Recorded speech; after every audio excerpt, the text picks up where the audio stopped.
নমস্কার।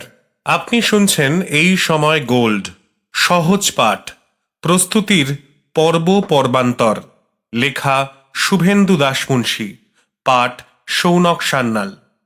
সহজ পাঠ বইটির নাম কি রবীন্দ্রনাথ প্রথম ভেবেছিলেন সহজ শিক্ষা? এই বইয়ের সেই বিখ্যাত কবিতা কুমোর পাড়ার গরুর গাড়ির পাণ্ডুলিপির মাথায় কবি লিখেছিলেন সহজ শিক্ষা শব্দটি। অনুমেয় এই নামের কোনো বইয়ের জন্যই বুঝি লিখেছিলেন সেই কবিতাখানি। তারপরে বুঝি ভাবলেন তখনও পর্যন্ত বর্ণ পরিচয় গোত্রীয় বিভিন্ন বইগুলির নামেই তো রয়েছে যুক্ত ব্যঞ্জন। সে বর্ণ পরিচয় হোক বা আদর্শ লিপি বা শিশু শিক্ষা, ব্যতিক্রম নেই তা নয়, তবে সবচেয়ে পরিচিত শিশু শিক্ষার বইগুলির নামেই রয়েছে যুক্ত ব্যঞ্জন। সবেমাত্র যে শিশু পড়তে শিখেছে তার কাছে তো তার বইটার নামই প্রথম পর্যায়ে না পড়া থেকে যাবে। ফলে মদনমোহন তর্কালঙ্কারের লেখা আর নিজের ছেলেবেলায় পড়া শিশু শিক্ষার আদলে তৈরি নাম সহজ শিক্ষা বদলে গেল সহজ পাঠে।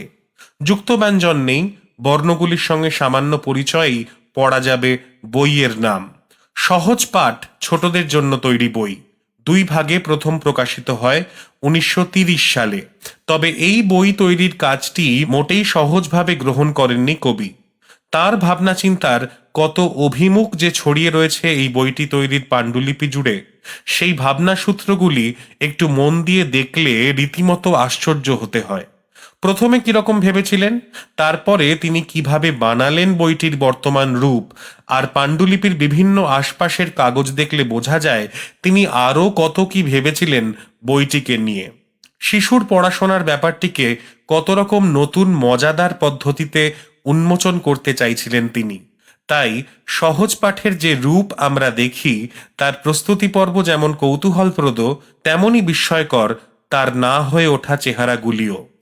সহজ পাঠ যেমন হতে পারত, সহজ পাঠের মতোই একটি ছোটদের বর্ণমালা শিক্ষার বই কবি তৈরি করতে চেয়েছিলেন সহজ পাঠ লেখার অন্তত বছর 40 পূর্বে। কবির সেই উদ্যোগটি রক্ষিত রয়েছে শান্তিনিকেতন রবীন্দ্রভবন সংগ্রহে মজুমদার পুঁথি নামে খ্যাত পাণ্ডুলিপির পাতায়। গবেষকদের অনুমান কবির মেজ মেয়ে রেণুকার শিক্ষারম্ভের কালে পিতা রবীন্দ্রনাথের এক অসামান্য সৃজন। রবীন্দ্র চর্চায় এই পাণ্ডুলিপিটিকে রবীন্দ্রনাথের পকেট বুক নামেও চিহ্নিত করা হয়ে থাকে, কারণ এই পাণ্ডুলিপির উপরে কবির হস্তাক্ষরে লেখা আছে আর.এন. Tagore, pocket book, 1889। এই খসড়ার প্রথমে রয়েছে ব্যঞ্জন বর্ণগুলির, আর পরে লিখেছেন স্বরবর্ণের ছড়া। এখনকার মতোই স্বরবর্ণ শিক্ষার অংশটি অন্তমিলযুক্ত, কিন্তু ব্যঞ্জনবর্ণ শেখানোর অংশে অন্তমিল নেই, তার বদলে আছে এক একটি শব্দ নিয়ে অন্যরকম খেলা।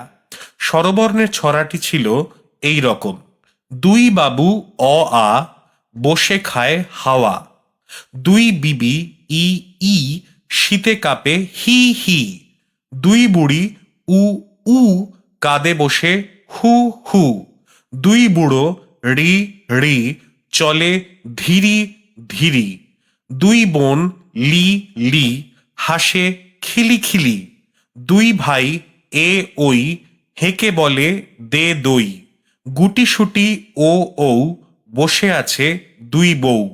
পক্ষান্তরে ব্যঞ্জনবর্ণ শিক্ষণ পর্বে লক্ষণীয় ছড়ার বদলে অন্যরকম একটা ছন্দস্পদ তৈরি করলেন, প্রতিটি অংশে ক্রিয়াপদ আর চরণের অন্য পদগুলিকেও ব্যঞ্জন ধ্বনির সঙ্গে মিলিয়ে নিয়ে।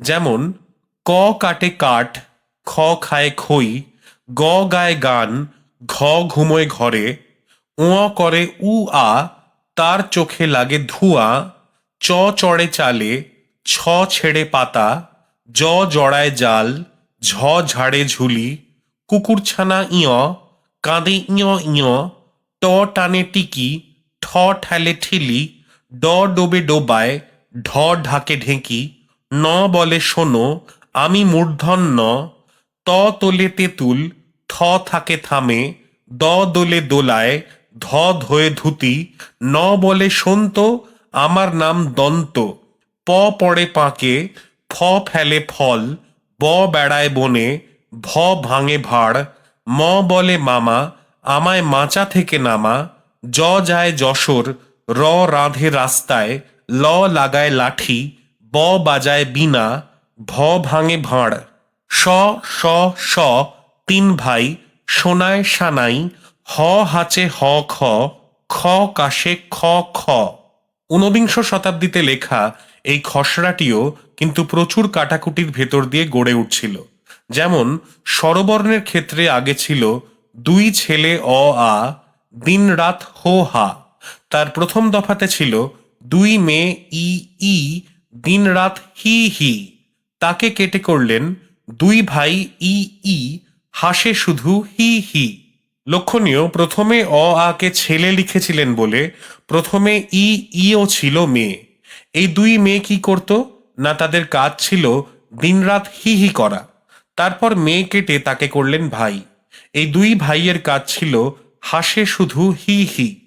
শেষ আগের ওই বাবুর সঙ্গে মিলিয়ে ই ই হলো বিবি। বাবুরা হাওয়া খায় আর বিবিরা শীতে কাঁপে হি হি। এই যুক্তিতেই পড়ে বুড়ি বুড়ো আর বোন ভাই এলো অন্য অন্য স্বরধ্বনিতে। এখানেও লক্ষ্য করার মতো ব্যাপার, এ ওইকে ভাই লেখার আগে লেখা হয়েছিল দুই ছোঁড়া এ ওই। শিশুপাঠ্যের সীমানায় কি ওই ছোঁড়া শব্দটিকে ইচ্ছে করেই বুঝি বর্জন করলেন তিনি?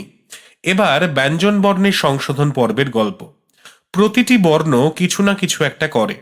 তাদের এই কাজটির মধ্যেই রয়েছে চিত্রের উপাদান। অনুমান করা চলে সেই সময় থেকেই অ্যাক্টিভিটি বা নির্দিষ্ট কাজ নির্ভর একটি করে ছবি রাখার পরিকল্পনা তার মনের মধ্যে ছিল। যেমন প্রথমের ওই ক কাটে কাঠ চরণটি কবি আগে লিখেছিলেন ক কয় কথা। কথা কওয়া তেমন চিত্রগুণ সম্পন্ন না হওয়াতেই বুঝি তাকে কেটে লিখলেন ক কেবল কাঁদে। পরে তা থেকে হলো ক কাটে কাঠ।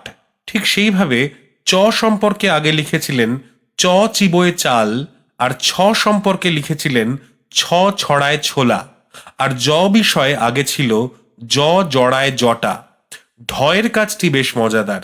প্রথমে ছিল ঢ ঢোকে ঢাকে। তাকে কেটে কবিতাকে ধান ভানার ঢেঁকি ঢেকে রাখতে দিলেন। এইরকমই মজার ব্যাপার হলো ময়ের ডাকে লিঙ্গান্তর। আগে ম বলেছিল মাসি আমি মাখন ভালোবাসি। পরে লক্ষণীয়, সে তার মামাকে ডেকে মাচা থেকে নামাবার কথা বলে। আরেকটা ব্যাপার এখানে, ওই 1895-96 সালে তখনও রি আর দীর্ঘ রি এবং লি আর দীর্ঘ লি দুটি স্বরই রেখেছিলেন রবীন্দ্রনাথ, কিন্তু প্রচলিত পাঠে এরা বাদ গিয়েছে স্বভাবতই। সহজ পাঠ কেমন হবে ভেবেছিলেন? সহজ পাঠের প্রচলিত সংস্করণের লেখা সংবলিত বেশ কয়েকটি পাণ্ডুলিপি রয়েছে রবীন্দ্র ভবনে। তার মধ্যে মূল দুটি, যার একটিতে আছে বর্ণ পরিচয় অংশ আর প্রথম ও দ্বিতীয় ভাগের গদ্য রচনাগুলি, এবং অন্য পাণ্ডুলিপিটিতে আছে দুই ভাগের কবিতাগুলি। এর ভিতরেই একটি পাণ্ডুলিপিতে পাওয়া যাবে কবির সহজ পাঠ বই ভাবনার চিন্তাসূত্র।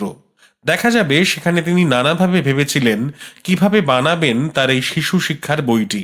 শুরুতেই লিখলেন প্রথম বর্গে থাকবে রামায়ণ মহাভারতের গল্প, ছবি, গল্পগুলিকে নাট্য আকারে আবৃত্তি। তারপরে থাকবে মোহাম্মদের জীবনী। কি অসামান্য ভাবনা! রামায়ণ মহাভারতের গল্পগুলি নাটকের মতো আকারে ছড়া বা কবিতার মাধ্যমে ছোটদের মনে ভরে দেওয়াও হলো। পাশাপাশি তারা শিখল নবীজির জীবন কাহিনীও। লক্ষণীয়, ছবি কিন্তু তখন থেকেই কবির বই ভাবনায় একেবারে ওতপ্রোত। এর পরে ভেবেছিলেন রাখবেন শিশু কাব্যগ্রন্থ থেকে কবিতা। শিক্ষার্থী শিশুরা তা পড়ে মুখস্থ করবে আর তা থেকে থাকবে প্রশ্ন। কিন্তু প্রশ্নোত্তরের চেয়েও বড় আর কৌতূহলপ্রদ বিষয় হলো কবি লিখলেন ওই কবিতা অবলম্বনে ছোটদেরই আঁকতে বলা হবে ছবি, আর এও লিখলেন ছাত্রদের দিয়ে গল্প বলানো হবে। সামগ্রিক বিকাশের কি চিত্ত চমৎকারী চিন্তা! একই সঙ্গে একদিকে ধর্মনিরপেক্ষভাবে রামায়ণ মহাভারতের সঙ্গে ছোটরা পড়বে মোহাম্মদের জীবনীও। একই সঙ্গে পড়ার মজা, ছড়ার মজা, ছবি গড়ার মজা, গল্প বলার দক্ষতা, চিত্রকলার চর্চা সবই থাকলো। একেই বুঝি বলে পড়ার মজা নেওয়া। কিভাবে বইতে ছড়া আর ছবি থাকবে তারও একটা স্পষ্ট চিন্তাসূত্র ছিল সেখানে। কবি লিখলেন ছবি ও তৎসংলগ্ন শব্দ, যথা বন, বাঘ, হরিণ, বন্দুক হাতে শিকারী, এটা কিভাবে চেহারা পাবে বইতে তার নমুনাও লিখে রেখেছিলেন তিনি।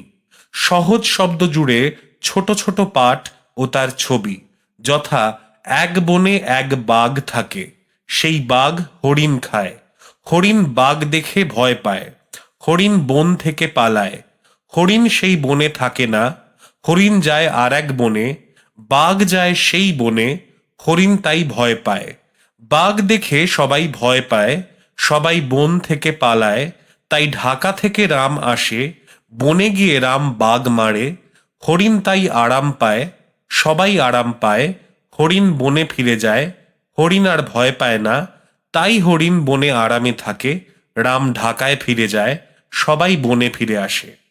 লক্ষণীয়, এই গল্পটি এখনকার বইতে আর নেই, তবে কিভাবে কয়েকটি শব্দ জুড়ে সহজে বানানো গল্পটি যুক্ত ব্যঞ্জনের সাহায্য ছাড়াই লিখে ফেলা যেতে পারে, এই ভাবনা টুকরোটি তারই ইঙ্গিত। শুধু এরকমই নয়, ছবি দেখিয়ে ছবির বিষয় অনুসারে গল্প বাঁধতে শেখানোর একটা চিন্তাও তার ছিল। তিনি লিখেছেন, ছবি দেখিয়ে ছবির বিষয়টি লেখানো, যথা ঘর, ফল, গাছ, মাছ, মাছি। ছবিতে বর্ণনীয় গল্প লেখানো, যেমন গাছে ফল আছে, পাখি ফল খায়, জলে মাছ থাকে, মাছ মাছি খায়। এছাড়াও তিনি ভেবেছিলেন বইতে থাকবে আলাদা আলাদা শব্দ শিখে সেই শব্দ জুড়ে বাক্য রচনা, যথা শীত, শাল, করে, দাও। এই এলোমেলো শব্দগুলো জুড়ে শিশুরা বানাবে শীত করে শাল দাও। মজাদার করে তুলতে চাইছিলেন কানে শোনা ধ্বনির সঙ্গে চোখে দেখা বর্ণর মধ্যে একটা খেলা। বর্ণের বিভিন্ন অংশগুলো ভেঙে ভেঙে রাখা থাকবে, তাকে জুড়ে বর্ণটা কি লিখতে হবে। এর ফলে বর্ণের মূল গঠনগুলোর মধ্যে সাদৃশ্যের একটা ধরনও কত সহজে খেলতে খেলতে শিশু শিক্ষার্থীর মনে গেঁথে যেতে পারে। অর্থাৎ সেই কতদিন আগেই পড়ার বইয়ের সঙ্গে সঙ্গে আজকের পরিভাষায় ওয়ার্কবুক তৈরির একটা ভাবনাও জুড়ে নিয়েছিলেন রবীন্দ্রনাথ।